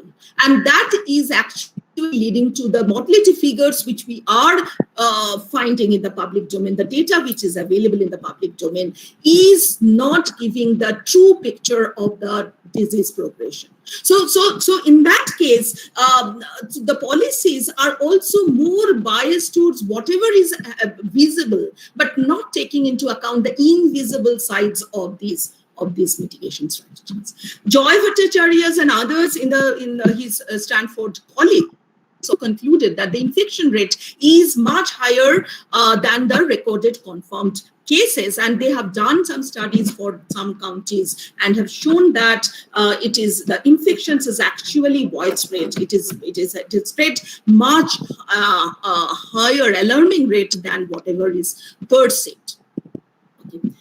So lockdown. So this is very recently. Last week, these three eminent epidemiologists, health economists, they actually met in the Massachusetts to plan a better response to academics, and they call it as a focused protections. And they say that it should be the approach. The policies should be more compassionate. So that means there should be a proper balance between the risk and the benefits in order to enable the society towards the herd immunity. That means to allow those who are in the minimal risk of death to live a normal life and therefore gradually build immunity to the virus and through the natural infections, whereas the giving more protections to the vulnerable populations who are in the greater risk. That means the elderly populations and the populations with some comorbidities. So I'll now briefly touch upon the neglected demand side. So we know that even the policies which are prudent may fail to deliver properly if it is not well targeted, and if the reciprocity, the design is such that it is not taking into account that how the people will reciprocate to those policies. So that itself is something which is not much widely discussed, and I would like to discuss that most of these nation governments, if you look at this, they have adopted, as I already said, that this is barring few countries like Sweden is one of them, this suppression strategies, which is lockdown along with the similar partial lockdowns which we are facing in India. Along with that, the mitigation strategies, which is basically quarantines, then washing hands and putting masks and all sort of things. But there is an identification problems because the complete reliance, because the public policies are, in terms of the identification strategies, are completely relying on the self-reporting of the potential COVID-19 cases. That means the people who will come to the hospital, who will test, who will spend their time in testing and then getting the test being registered is something which is totally relied from the public health perspective on the people. So that means it has earned some confidence in a weird manner that people will, with some symptoms, will always come and register their disease. So which is not something happening because there is a lack of incentives for these people to report. The policies for the self-reporting actually, if you look at these the incentive problems, we can say that people who are younger, as I've already said, they have a very less incentive because although they have a high infection risks, but their vulnerabilities in terms of the serious manifestation of disease is pretty less. So in that case, even they have a mild symptoms, they don't think it or consider it something to be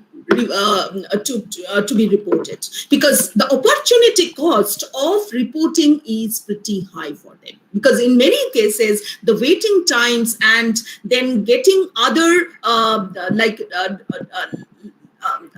what should I say? That it is that like not just simply going and getting your test done. Although the testing is made much widespread, many non-public agencies are also given for the manufacturing of the testing kits, so that now the test kits are widely available, but still it is not sufficient. So the waiting time is pretty high. Apart from that, so there's a huge opportunity. If we take the young populations and the young populations from the poorer pockets, there's a huge opportunity cost for reporting because they would not like to lose their jobs in order to take time and go and wait and get this done.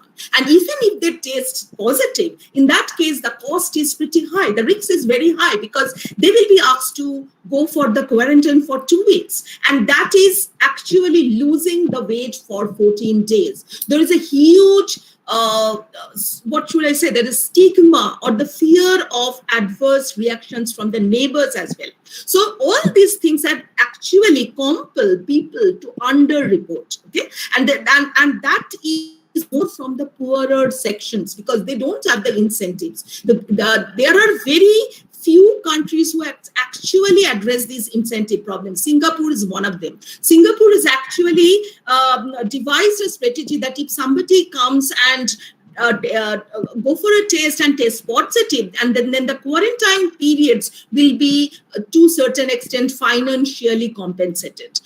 Orissa is one state, so far my knowledge goes, has actually tried to address these problems of non-reporting by giving some cash compensation. But apart from that, there is a very less concern about these compensation in order to increase the reporting and which will actually help in suppressing the disease. So I'll just spend 2-3 minutes in my actual, going back to my health economic slides. So one is that the prevalence response behavior, which is something which is very important in order to understand the disease progression. Now, if you take the epidemiological model, they are very straightforward. They say that any disease transmissions are monotonically increasing, which is actually shown if you take this diagram by this linear line. So upon when we are measuring here the prevalence of the disease, prevalence means that the cumulative figure of the positive cases, and here we are measuring the infectivity hazard ratio, which is the rate at which the susceptible members of the populations becomes infected with a given disease. But if you take the economic models, they says that it is something which is endogenous. So the transmissions, although it has an exogenous component, but at the end of the day, it is the people's response to deal with the epidemics actually reflected in the disease progression. So initially it may be rising, but after certain time, there will be a downward sloping. So it is an inverted U-shaped kind of a curve. And why this curve is inverted? It is basically because the people started, when they perceive the risk of catching the disease and they perceive the risk of the mortality, they actually start taking adequate care of their health, and therefore adequate measures to actually combat the disease, catching of the disease. And therefore, by taking that measures, they actually helps in suppressing the disease. So this prevalence elasticity of demand for self-protection is something which the literature suggests is positive. That means as the prevalence increases, at the same time, something happens with the people's reciprocity to combat, to take adequate measures for self-protections, which actually suppress the disease progress. So this is basically the graph which shows that even if we have a rising prevalence rate, the incidence actually falls. So we may have a scenario in the entire epidemic cycles. The later part actually is that we have an increasing prevalence rate, whereas the incidence is falling. And that will only happen when people started taking adequate measures. Like adequate measures here obviously means that putting masks, washing hands in a regular manner, taking sanitations, and along with that, other these are the measures which is required, and taking the isolations. If somebody is tested positive, taking the isolation in a very serious manner. So all those things are basically different measures of self-protections, and these self-protections should come endogenously, should come from the people themselves. It cannot be just from by the government measures, by instructing that these should be done, and then it will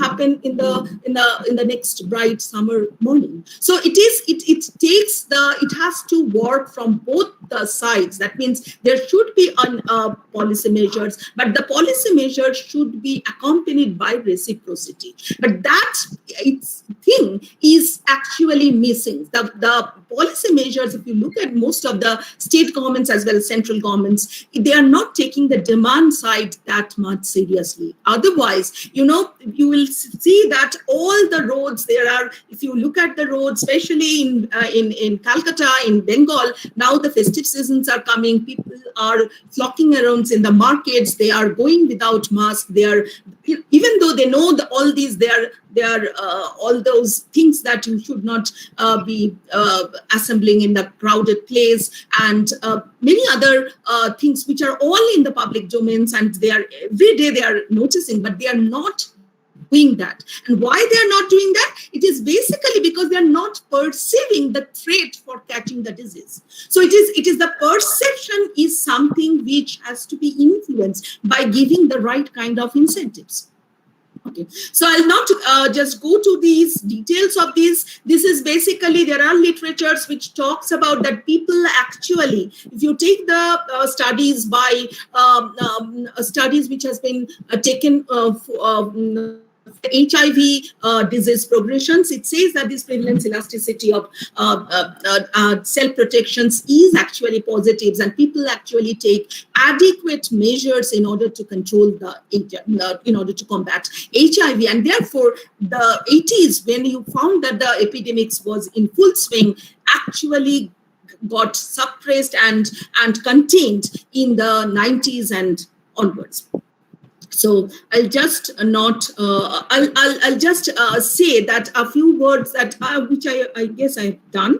I'll just show one or two slides regarding my testing things. Let me just leave.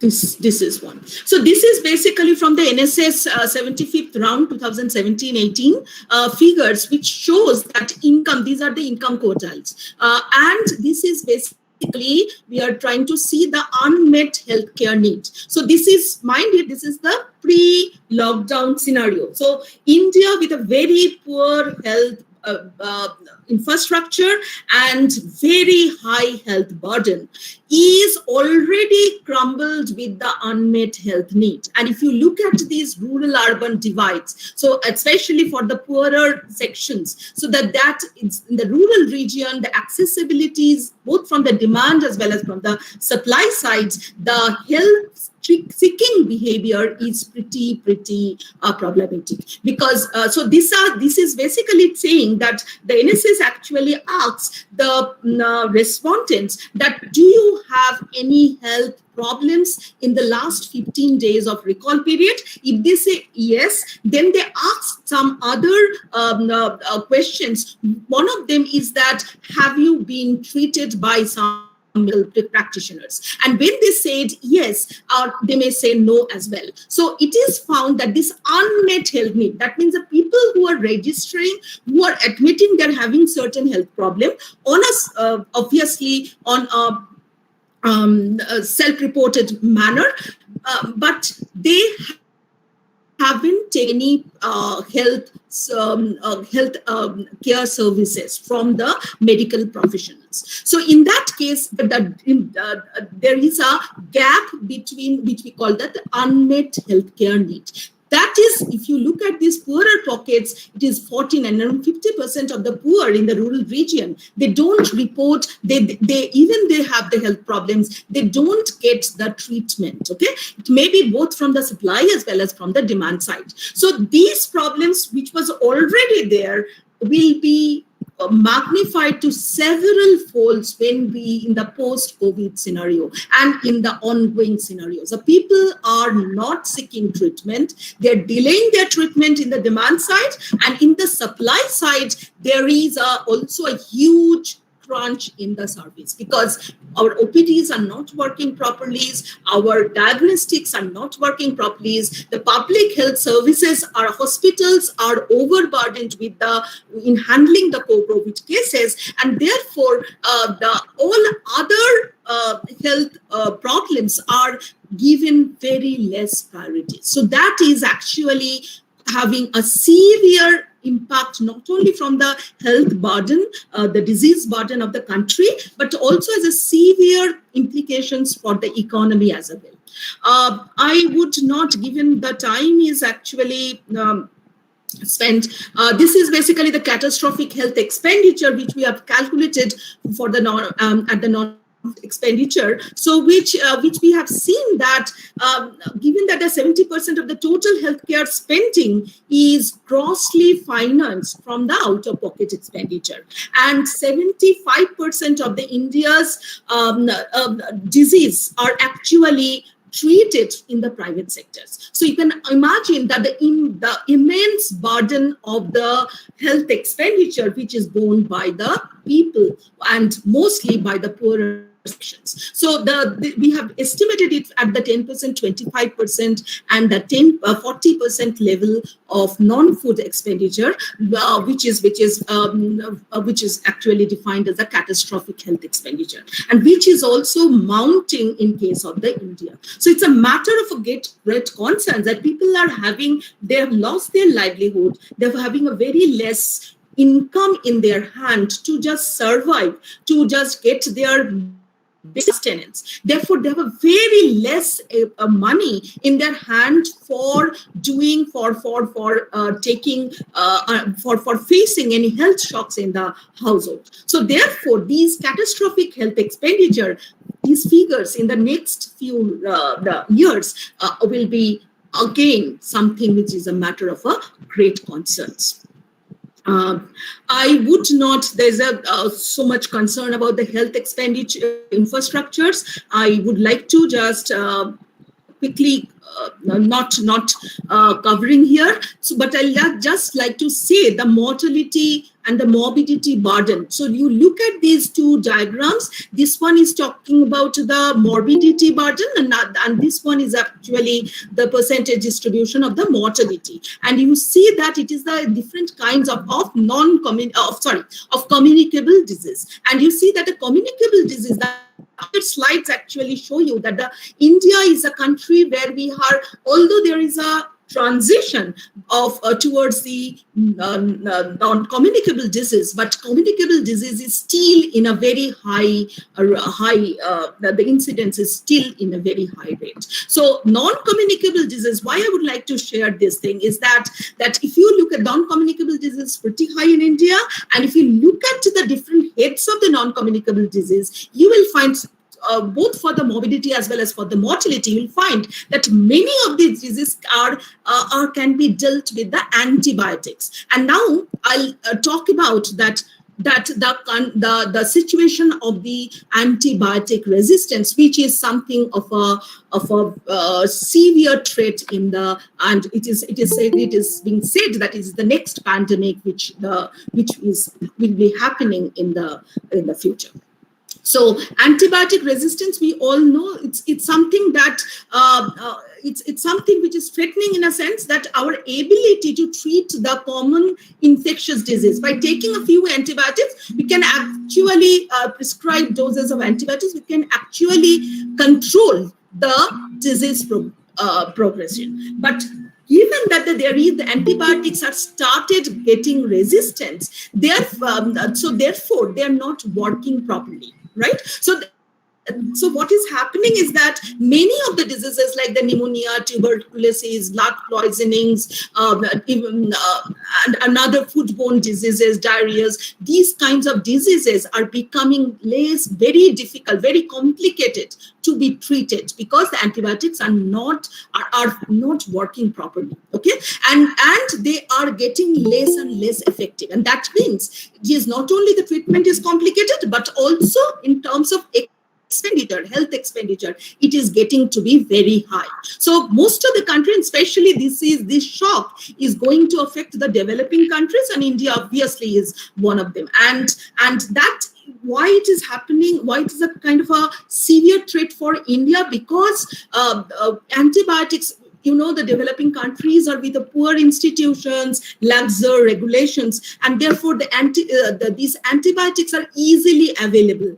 Without any prescriptions, people can over the counter, they can buy the antibiotics and use it. So that actually is having a negative health externality or a social cost, in a sense that people are over-prescribing, people are actually over-consuming antibiotics, physicians are over-prescribing antibiotics, and that is that has a short-run private gain, but has a long-term gain. The more we use antibiotics, more resistant we have, more antibiotic resistance bacteria which are rising in an alarming rate.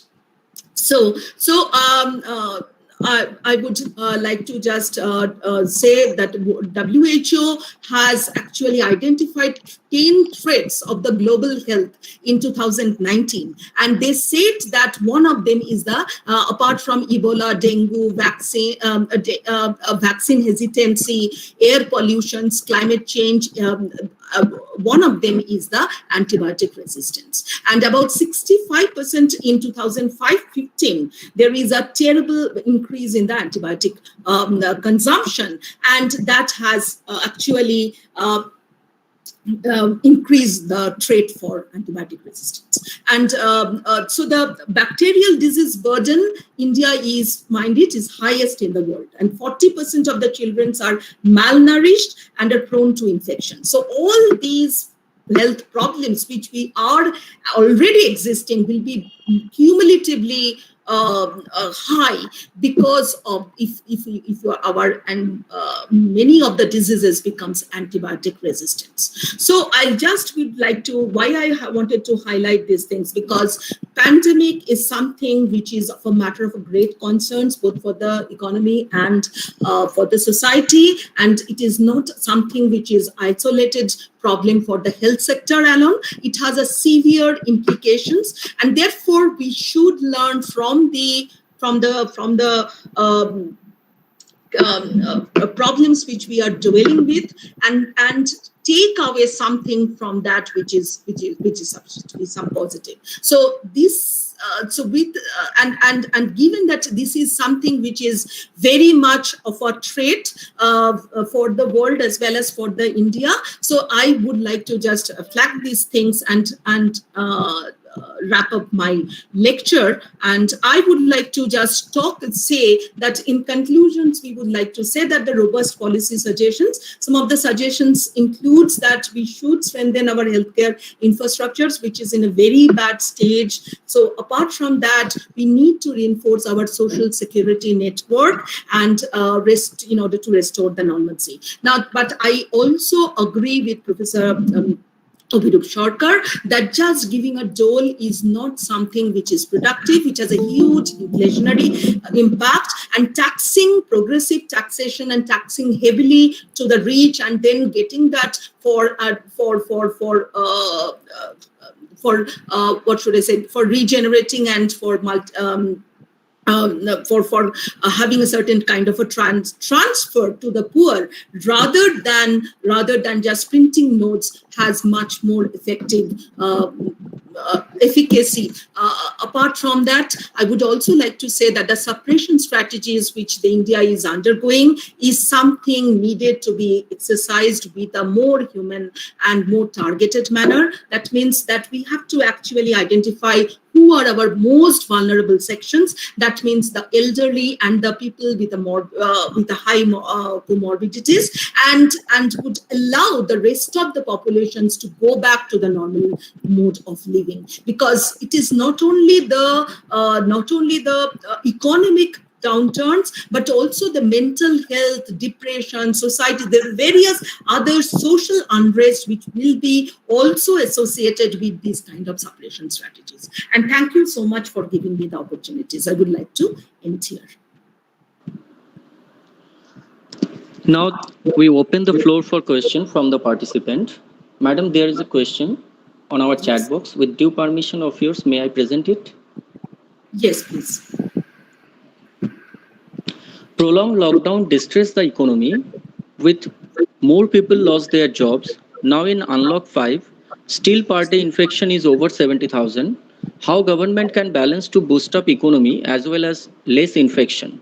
It's a question from Shubhranshu Pan. The 70%, I just missed it. 70% of what? Now in Unlock 5, still per day infection is over 70,000. How government can balance to boost up economy as well as less infection?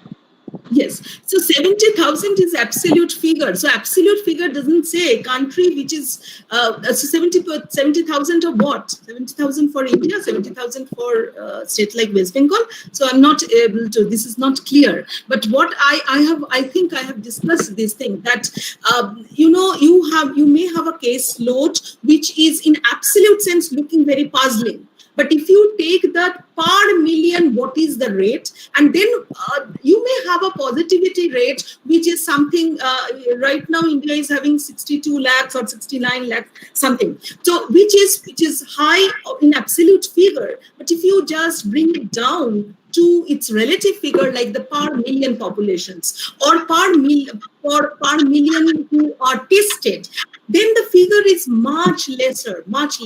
And if you really go to the fatality figure, which is pretty low, 1.5%, if you look at the mortality figures of various other communicable and non-communicable diseases, India is having the figures are pretty close. So we are actually becoming overhyped, even treating the COVID-19. It is incredibly infectious, no doubt. But whether this infection is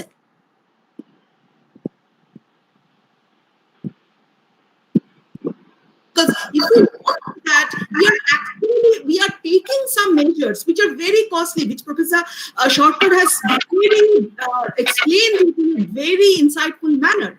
So this is costly thing, and this costly thing has to be rationalized, therefore, right?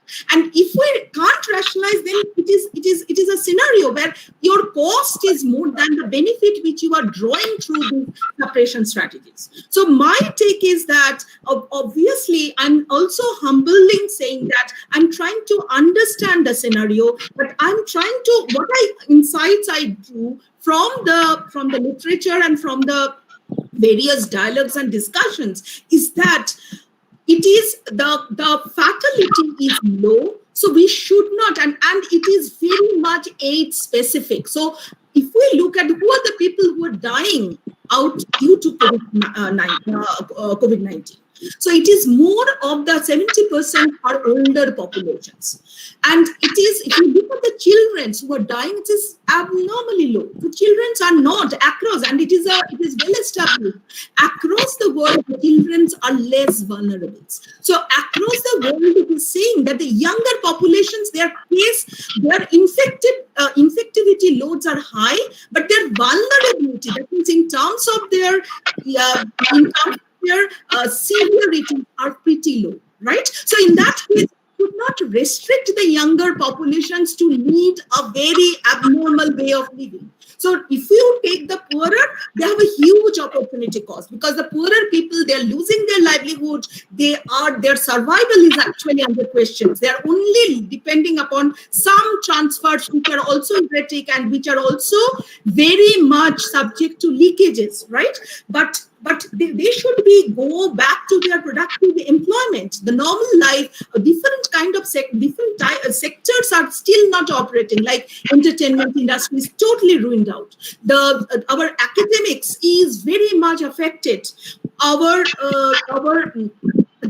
tourism, there are so many sectors which are actually, if you look at their amount of activities, pretty good. So given this scenario, if you just take some ad hoc manner without in a targeted way, then it is not going to give a very effective results. So that is what I wanted to say. Yes. Anybody else? No, ma'am. So as there is no question, so we are moving towards our vote of thanks. Now I am inviting Dr. Krishna Ray Madam to deliver the vote of thanks. As all good things must come to an end, thus I take the liberty first to announce and thank West Bengal State Council of Higher Education, who has been collaborating with us to organize this webinar. On behalf of Sarojini Naidu College for Women, we extend a heartfelt gratitude to our Honorable VC, Professor Bashop Chaudhary, to our President of the governing body, Dr. Anjan Sinha, to our Principal, Dr. Urmila Ukin, to our highly esteemed speakers, Dr. Abhirup Sarkar and Dr. Indrani Raj Chaudhary, to our IQSC coordinators, Dr. Sudeshna Chatterjee, and to all our participants, and last but not the least, all our college teaching faculties, and also, above all, the non-teaching staff, without whose support and infrastructure system, this beautiful session could not have been presented. We definitely are enriched and are going back home much more widened with our knowledge. Thus, we end the program definitely enriched. Thank you all once again. Good night.